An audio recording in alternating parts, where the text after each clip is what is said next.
I think we all do wild stuff as a kid, but I don't think there's anybody that does more wild stuff than this friend that I had in middle school and high school.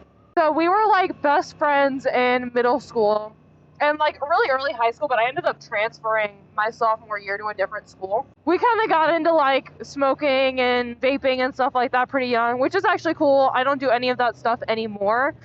I'm clean of it, but I remember she had stole a cigarette from like her mom or dad. I don't remember exactly what it was.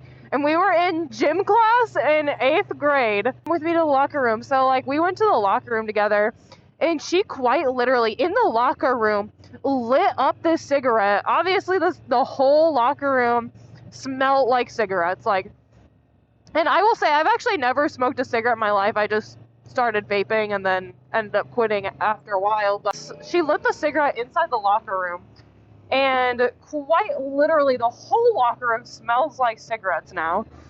And when class was over, obviously we all went back to the locker room to change and stuff. And my teacher's like, "What is that smell? Like, did somebody smoke a cigarette in here?" And then they had to like call the fire department and the police department. They pat down, they would not let a single girl leave the locker room. They pat down every single person in that locker room until they couldn't find anything. Cause I think my friend had like shoved it in her bra or something like that.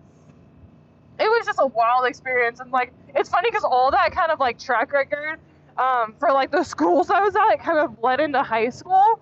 And the high school I went to, like, quite literally had a nicotine ferret.